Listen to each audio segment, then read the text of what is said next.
Salamat, Brother Dalagan, sa makakaupay nga ikulo nga binasi sa Biblia. Karon sa ipanato ni umanon ato sa pagistorya ko na usa sa apo ni Brother Pasiano nga magtura. Palihog ko, Brother Sipit.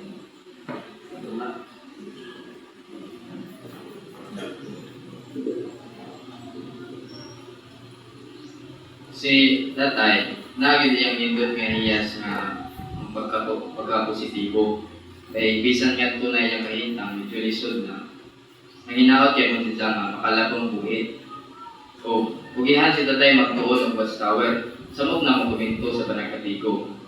Bisan, dili ko kanunay nga makakiman ni tatay. Pero sure ko nga di yun dalib. Kapoy, usahay, asol. Pero para na ako, ganito nga mga higayon na, nagpahinong na ako sa teksto sa unang Korinto 13:4 City nga ang bugma taas o pailo ugmay ng tuson. Ibuhat nato ang tanan, dili lang tungod kay siya atong tatay, amahan, ubanan ni nanay. Pero tungod usab to sa atong bugma kang Jehova ug sa mga prinsipyo nga atong nakatunan sa Biblia. Sakit yun ang naitabo. Pero sa tinuod lang, na ako'y karubayan.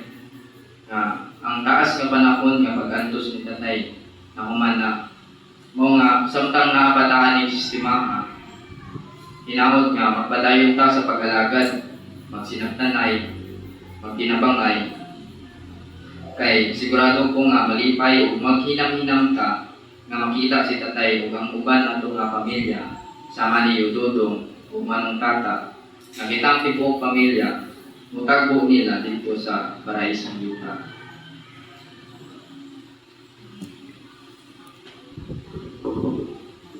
Okay.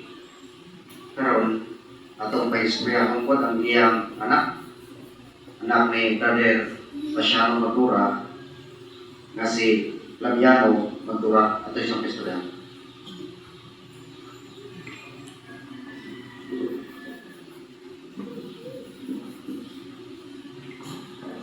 Maglugan lang kong gamay na bilang ka mga hiyas ng tatay.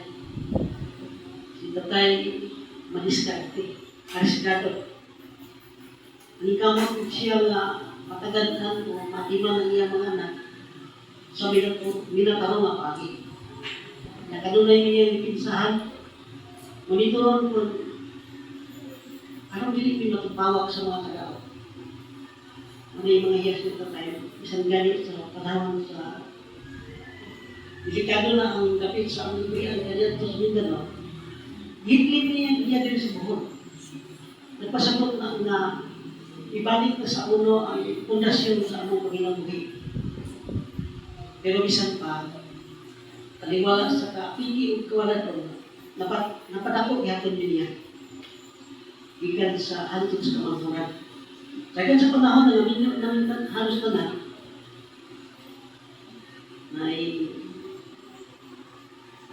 maghawas ng tasya sa kaliso sa bugat ng mga responsibilidad na isto ko rin sa patay. Mga isang pa nga mong yung mga anak ay nagkalala, hindi pa rin mapanugdan ng kahintang. Pero nang gamot gapon butod sa mga arangan ng atiman si patay. Atiman si patay kay kung tutod sa mga makaya, kung di makaya namin mga mambot nga musabot sa mga dagkong mga paminahanglan ng patay. Mga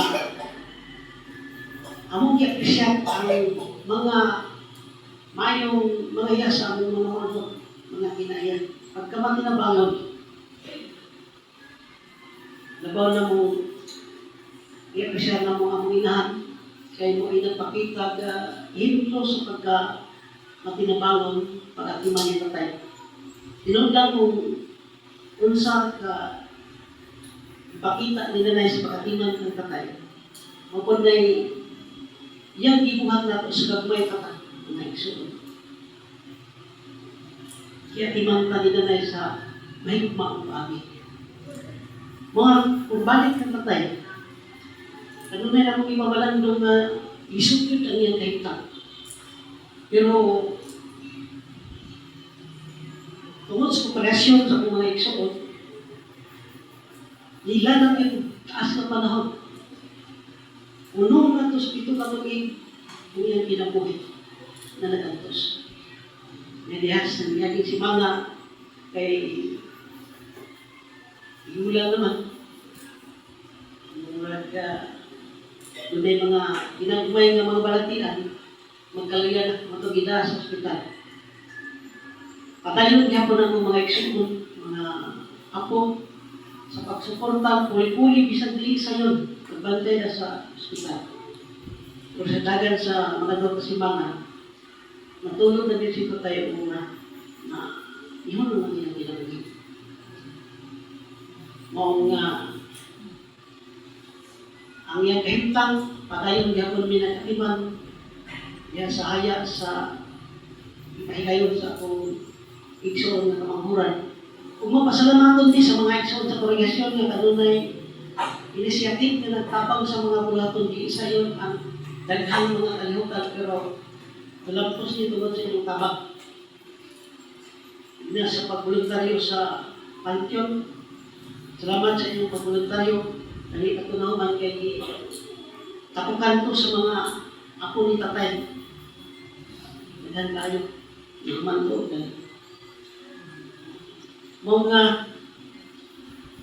ang pamilyang magdura, nagpasalamat sa tanan na niya karon dinhi. Uban